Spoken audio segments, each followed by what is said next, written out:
So hey guys, welcome and welcome back to my channel. Welcome back to another video. If you are new to my channel, my name is Akash and I make content related to lifestyle, college, in short, content related me because I love making content. So today's video, I'm gonna tell you career options after your 12th standard. If you are someone who is my junior and if you're confused that what you want to take or what you want to pursue after your 12th standard and you're really confused about it. Honestly, even I was on the same place almost a year back and I was like super struggling that what should I take, and the only one thing which helped me out was YouTube, because I spent almost 2 to 3 months doing a research that what should I take, should I go with BBA, should I do BCom, should I do BCA or CA. And after doing a research of almost 3 months, I decided that I want to do a ACCA program because CA is something which needs a lot of dedication and hard work, and I also wanted to continue my content creations.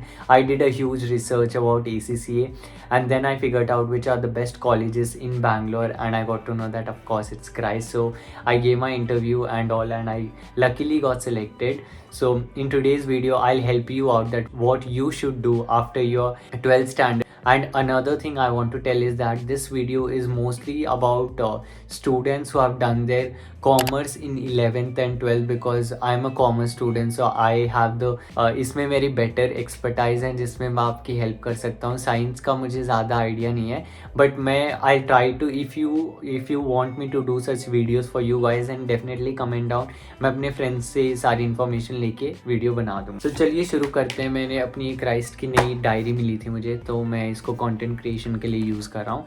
So let's get started. पहले हम बात कर लेते हैं. हाँ, if you are someone, अब आप सोच रहे होगे कि आप साइंस के बच्चे हो बट आपको कॉमर्स करना है. यस, आप कर सकते हो, ऐसा कुछ नहीं कि आप नहीं कर सकते. इफ़ यू आर समवन जिसने आर्ट्स के आपको कॉमर्स करना, आप तब भी कर सकते हो आई गेस. बट उसके लिए हर एक कोर्स के ना स्पेशल रिक्वायरमेंट होती है, एक एलिजिबिलिटी क्राइटेरिया होता है. आप हर कोर्स का वो चेक कर लेना and then you can apply for it. पहले मैं बात करने वाला हूँ सारे undergraduate programs, UG programs. अब जिसको नहीं पता अंडर ग्रेजुएट क्या होता है, इट मीन्स योर क्लास 13, 14, 15, इसको अंडर ग्रेजुएट बोलते हैं. जैसे ही आपने अपनी 12th कंप्लीट कर ली, जब आप डिग्री कॉलेज में एंटर करते हो उसको अंडर ग्रेजुएट बोलते हैं. वो एक डिग्री होती है but it is under graduate. अब इसमें सबसे पहला कोर्स वो आता है, दैट इज़ बीकॉम. बीकॉम मतलब बैचलर्स ऑफ कॉमर्स, एंड इसमें कॉमर्स के रिलेटेड होता है ये सारा. इसमें अकाउंट्स आता है, बिजनेस आता है, ऑर्गेनाइजेशनल स्टडीज़ आती हैं, इकोनॉमिक्स आता है, काफ़ी सारे सब्जेक्ट्स आते हैं. और ये इन शॉर्ट एक पूरा बैचलर प्रोग्राम होता है कॉमर्स के बारे में. Now if you are someone who is confused about to take a commerce और to take BBA, then I would suggest you to go according to your interest, because commerce is more over related about finance and numbers, accounts, numbers, math and all, whereas BBA is more related to theory part, business management, organizational studies, structural. ये सारे जितने भी theoretical parts होते हैं ना, ये BBA में आते हैं. और BCom में ज़्यादातर आपको अकाउंट सिखाया जाता है. Also that doesn't mean that दोनों की वैल्यू सेम है, थोड़ी बहुत सेम होगी, बट अगेन बीकॉम में आपको थोड़े से क्या है एक्स्ट्रा ऑप्शंस मिल जाते हैं. इफ़ सपोज अगर आपने बीकॉम किया and you want to do your CA, then आपका जो फाउंडेशन लेवल है वो एग्जेम्प्ट हो जाएगा, आपको फाउंडेशन नहीं देना पड़ता है. But if you have done your BCom, if you have done your BBA, then आपको वो एग्जामेशन नहीं मिलेगी. अब हम बात करते हैं बीकॉम में. अब बीकॉम में क्या होता है, काफ़ी सारे स्पेशलाइजेशन होते हैं. एक और चीज़ मैं बता देता हूँ कि बीकॉम 3 years का कोर्स होता है, और बीकॉम ऑनर्स जो शब्द है वो 1 year एक्स्ट्रा ऐड करता है आपके डिग्री में. सो तब वो 4 साल का हो जाता है. वो आपके ऊपर डिपेंड है कि आप 3 साल का करना चाहते हो या 4 साल का. हर बीकॉम कोर्स में ना अलग अलग स्पेशलाइजेशंस होती हैं, वो मैं आपको बता देता हूँ. Investment management, accounting and finance, economics, taxation, marketing, insurance and banking, ऐसी काफ़ी सारी और भी स्पेशलाइजेशंस आपको मिल जाएंगी. So you better choose it according to your interest. अब सेकेंड कोर्स के बारे में आ जाते हैं, जो आई थिंक आजकल सबसे ज़्यादा डिमांडिंग कोर्स है, वो है BBA. और ये भी प्रीटी सेम ही होता है बीकॉम जैसे ही, कॉमर्स के रिलेटेड कोर्स है, और ये भी एक बैचलर कोर्स है. इसमें भी आपका 3 साल का ही होता है. And if you are someone who want to do your honours, तब ये 4 साल का कोर्स हो जाता है. इसमें भी स्पेशलाइजेशंस मैं बता देता हूँ, marketing, sports, finance and management, travel and tourism, hotel management का भी होता है, एविएशन. जो MBA है वो मास्टर्स इन बिजनेस मैनेजमेंट, ये एक पीजी प्रोग्राम है। आप बीकॉम कर लो या फिर बीबीए कर लो, no matter, even then you are eligible to do your MBA. Now the third course which I want to talk about is CA, क्योंकि ये एक सबसे ज़्यादा हाइप्ड अप बोलो या फिर सबसे ज़्यादा वैल्यू एडेड कोर्स होता है कॉमर्स के नीचे, क्योंकि CA a chartered accountant is the highest, I think, मतलब और कंपनी के अलग होते हैं but it is one of the highest jobs in India right now. Can do CA from either from outside coaching and all, but if you want to do it from a college then that course name will be BCom finance and accounting. ये बहुत ज़्यादा in detail knowledge रहने वाली आपको पूरे accounts के बारे में। सीए प्रोफेशनल कोर्स के बारे में अगर मैं बात करूँ तो सेकेंड नंबर पे आ जाता है law. If you are someone who is interested in to law and all, then you should definitely check this option called as bachelors of law which is LLB. Next one is bachelors of computer application. If you are someone who is interested into technology, coding, computer science, then you should take this option.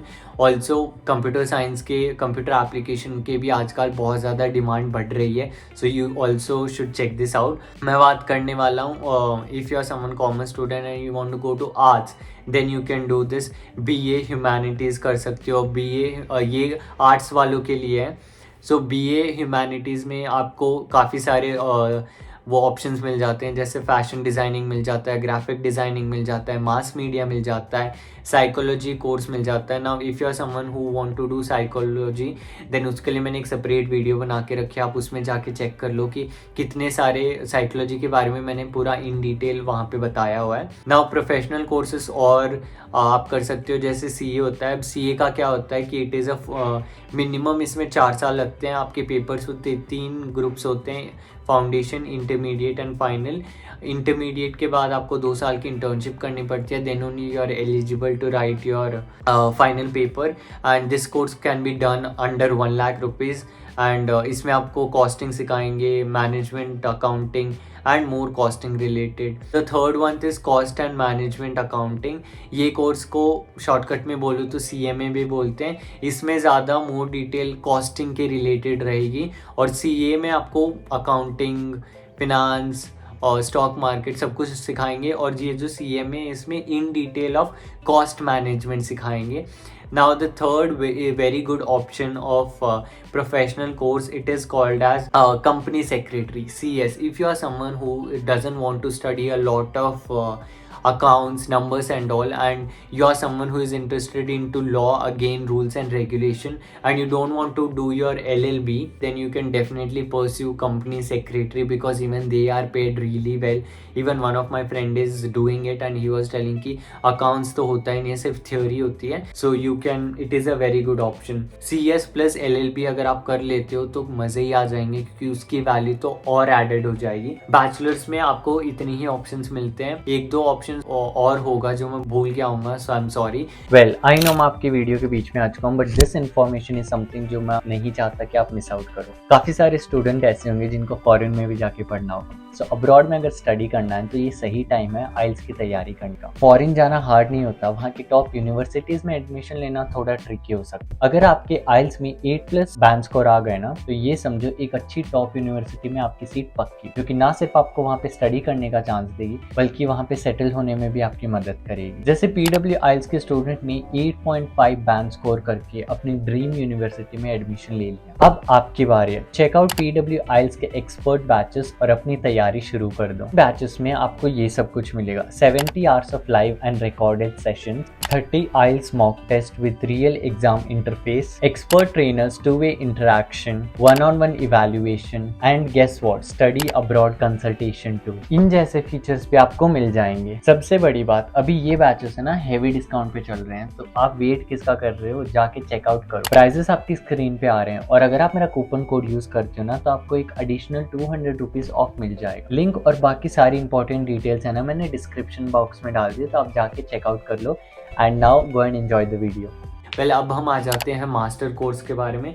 Masters अगर आपको करनी है तो उसके लिए one of the most known course, it is called as MBA. Now MBA you can only do after doing your bachelor's. अब the thing is, जो लोग बच्चों ने ऑनर्स किया है, अब BCom 3 साल का होता है, अगर आपने ऑनर्स 4 साल का कर लिया तो आपका MBA एक ही ईयर का हो जाएगा. And if you are done your bachelor's for 3 years, then MBA is for 2 years. I hope you have got the concept what I'm trying to say. So honors is just helpful so that it will reduce your 1 year of master's studies. MBA is Masters in Business Administration. Now you can definitely do masters, but honestly don't do it right after your bachelor's. First pursue a degree of your bachelor's, then go and work, have a experience of 2 to 3 years or maybe 5 years. Then if it is required, then go and pursue your MBA. Then it will add a lot of value rather than just doing your bachelor's and MBA, क्योंकि आपको package वो same ही देंगे. Nothing much is gonna change. And if you're planning to do MBA, please do it from a very good reputed college, क्योंकि normal college में जाके MBA पे इतने पैसे फूकने के बाद the return on investment is not great. Please do it from one of the best. Top नहीं हुआ तो टॉप सेकेंड कर लो, थर्ड कर लो, 10th टॉप कर लो, but go into the top universities where MBA is good. MBA में भी आपको स्पेशलाइजेशंस मिलती हैं, जैसे मार्केटिंग मिलता है, फिनांस मिलता है, HR मिलता है. You can choose according to you. Now if you are someone who is like just like me who don't want to do all this courses, क्योंकि BCom BBA थोड़ा बहुत कम हो गया, क्योंकि ये सिर्फ बेसिक कोर्सेज हैं. CA बहुत टफ है, CS भी टफ है, CA में भी टफ है, क्योंकि सारे इंडिया के कोर्सेज हैं. And if you are someone जिसको लॉ भी नहीं करना है, देन उनके लिए मेरे पास दूसरे ऑल्टरनेटिव ऑप्शंस भी हैं, विच आर कॉल्ड या फिर ग्लोबली रिकग्नाइज्ड करियर ऑप्शंस. और ये प्रोफेशनल कोर्सेज होते हैं. This are not like BBA and BCom. ये प्रोफेशनल कोर्स होते हैं. जैसे CA जो सबसे पहले वाला है वो है ACCA. मैं भी अभी ACCA ही कर रहा हूँ. सो ACCA समथिंग जैसे इंडिया में CA होता है, वैसे ही UK में उसको ACCA बोलते हैं. So in short you are just doing ACCA of another country of not of India, क्योंकि आपको इंडिया में you don't have the rights of signing and all, but abroad में आपको रहेंगे. It is acceptable in more than 100 countries. The full form of ACCA is association of chartered certified accountant. And या BCom के साथ भी integrated कर सकते हो, जैसे मैं कर रहा हूँ. मैं BCom भी कर रहा हूँ और ACCA भी कर रहा हूँ. ना इसमें फ़ायदा क्या हो जाता है, BCom आप करते हो ना तो आपके ACCA के एग्ज़ाम्स मतलब एग्जेम्पशंस बढ़ जाते हैं. For suppose to become an ACCA you total have to write 13 papers. And if you are doing your BCom from one of the good colleges, जैसे मैं क्राइस्ट में कर रहा हूँ, so I am getting exemptions of 9 paper. So it means that I just have to write 4 more papers and I will be done with my ACCA. That doesn't mean that this is very easy. It just that ACCA में क्या होता है, you can give your 1 paper at a time, where as CA में आपको पूरा group देना पड़ता है. And if you fail in 1 paper you have to write all the 5 papers again, where as ACCA में it's like you give 1 paper, if you don't pass you give it again, and the passing rate is slightly more than CA. Again this is one of the expensive course I want to tell, क्योंकि ये CA के similar है, but क्योंकि it is a global course it is more costly. It takes around 1.5 to 2 years to complete और may be 3 years. अब जैसे ACCA course है ना, वैसे ही ऑस्ट्रेलिया के कोर्स को CPA बोलते हैं, वो भी कंसिडर कर सकते. आप उसके बारे में जाके रिसर्च कर लो. And I have made a special video of Christ university with professional courses. I link it here, so please go and check it out. Now the second, another globally recognized professional course I want to talk for today is CFA, completely related finance, and it is a professional course which is recognized globally across the world. It will have subjects like stock market, investment management, portfolio management. Then this generally takes like 2 years to do your CFA, but honestly this is more expensive than CA. and ACCA में आपको ज़्यादा fluctuality मिलती है, you have more options to go, but CFA में आपको उतना नहीं मिलता है. but if you are someone who is dedicated then you can go for CFA.